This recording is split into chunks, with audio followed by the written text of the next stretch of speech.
Last Friday or Saturday, Muslims all over the world they celebrate Isra Miraj. This is what they believe that Prophet Muhammad went from Makkah to Jerusalem with a stop in Bethlehem where Jesus was born. And then he continued the journey to heavens where he met all the prophets, including Jesus. The story is written in Hadith. However, it is not actually mentioned in Quran. If you ask a Muslim where the story about Isra Miraj is in Quran, they will tell you to go to Al Isra, verse 1, and Surah Al Najm, verse 1 to 18. However, if you take a look at the verses, you will not think that this is talking about Prophet Muhammad went to Jerusalem or Jannah. Let us start with Surah Al Isra, verse 1. Let us read. Exalted is he who took his servant by night from Al Masjid Al Haram to Al Masjid Al Aqsa, whose surroundings we have blessed, to show him our signs. Indeed, he is the hearing, the seeing. You see Prophet Muhammad in a bracket. That is because the name does not appear in Arabic version. There is no mention about Prophet Muhammad. They just assume our servant here or his servant is Prophet Muhammad. I don't know where they get it from. This is the first problem. The second biggest problem is when you read Al Masjid Al Aqsa. When Muhammad was alive, there's no such thing as Al Masjid Al Aqsa. Al Masjid Al Aqsa is a masjid or a mosque that is located in Jerusalem. However, as you can read here, Al Aqsa Mosque was built by Umar, the second caliph of Rashidun Caliphate. Umar became caliph after Prophet Muhammad died. Well, actually after Abu Bakr. But caliphate started after the death of Muhammad. Started with Abu Bakr and then Umar. So Muhammad died when Umar became caliph. And he was the one who built Masjid Al-Aqsa. So Surah Al-Isra, verse 1, where it mentioned Masjid Al-Aqsa, it cannot be the one in Jerusalem. I hope you follow me.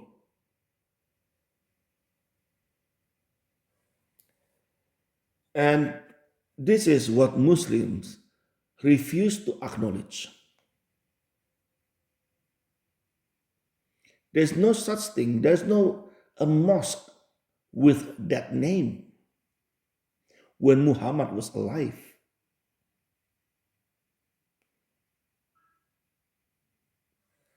And these two problems you encounter right away from just one verse.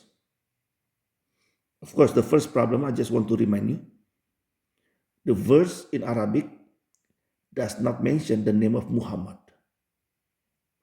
at all. Muslims assume that this is talking about Muhammad. And now we can go to Surah An-Najm, Quran chapter 53, verse 1 to 18. Well, I will show you just the English. This is Surah An-Najm, verse 1 to 18. Just the English. Let us read the whole thing. By the star, when it goes down, your companion is neither astray nor being misled, nor does he say of his desire. It is no less than inspiration sent down to him. He was taught, he was taught by one mighty in power, endued with wisdom, for he appeared while he was in the highest part of the horizon. Then he approached and came closer and was at a distance of but two bow lengths or nearer.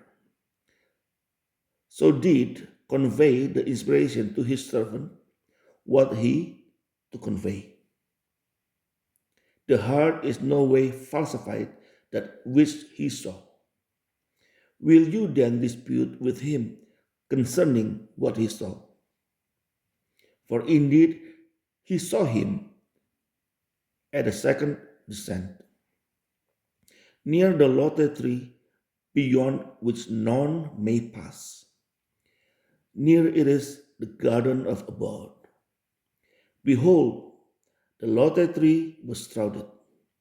Sight never swerved, nor did it go wrong. For truly did he see of the signs of his Lord the greatest.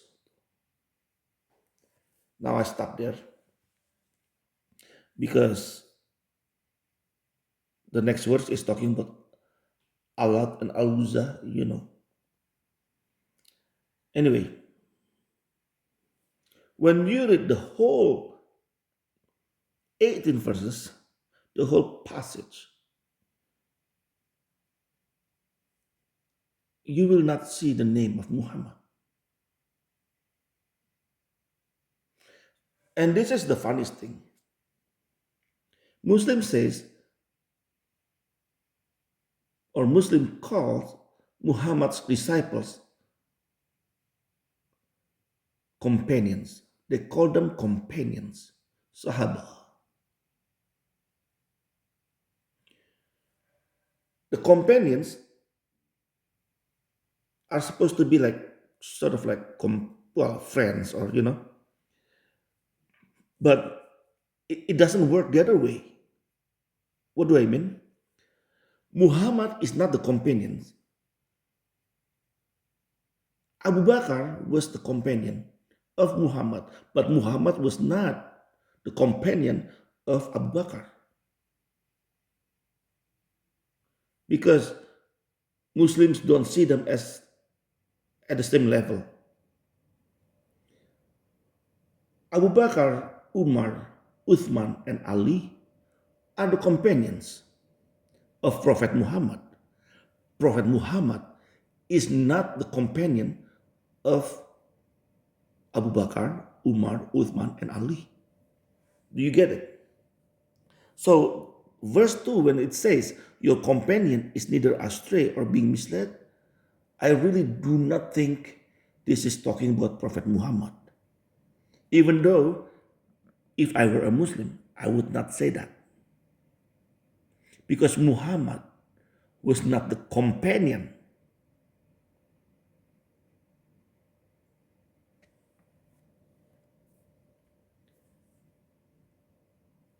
And when you say, like, when you read this verse in Quran, well, online, you will see the translations are very, very weird. Like verse 5, he was taught by one mighty in power. If you take a look at verse 5 in Surah An-Najm, you take a look and look at this. The one mighty in power is Gabriel. Jibril. Can you believe? This is very strange. Why would they call Jibril mighty in power? Because if you read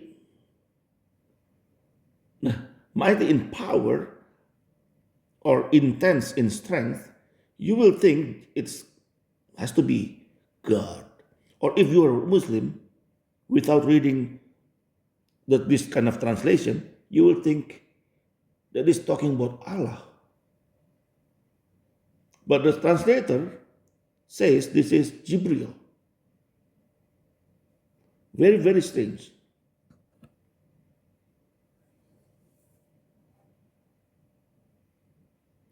While he was in the highest part of the horizon, we really don't know who this is he.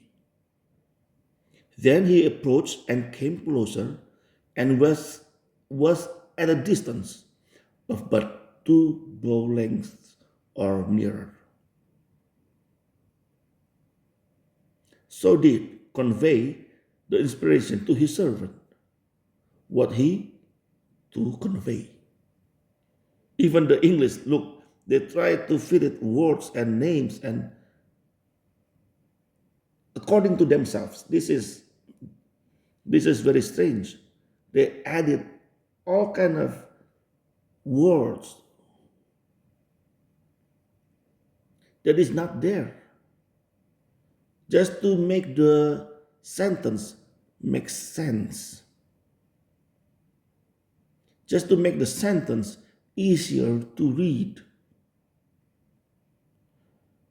When Arabic people say Quran, the language used in Quran, the Arabic in Quran is a bad Arabic. This is because they got confused when they read such thing. So this is a part of the problem. People get confused even though they speak Arabic. And they always came up with an excuse. Well, because the Arabic in Quran is a classical Arabic. That's what they say, classical Arabic. And the modern Arabic is not the same, really. It's not, I don't think it's because of that. The Arabic in Quran is so chopped. Let me read you again verse 10. So did convey the inspiration to his servant what he to convey. That's the literal meaning in English. So if someone says something like that to you, you will be like, what? Who convey what? Who convey inspiration to his servant?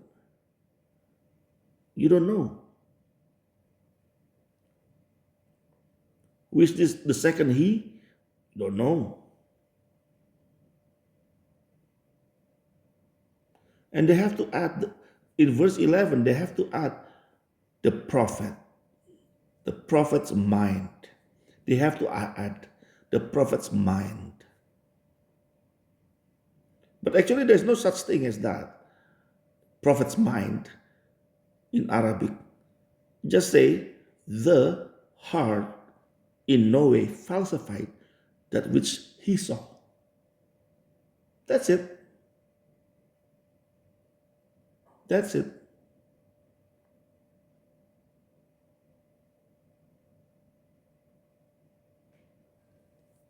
It is very, very confusing like this. So, neither Surah Al-Isra verse 1 nor Surah Al-Najm verse 1 to 18 talks about Muhammad. I don't believe it for a second. Do you think any one of them talking about Muhammad? Well, if we are to be honest to ourselves, then we will say no. Anyway, that's why the journey or the night journey, Isra Miraj, was actually never happened.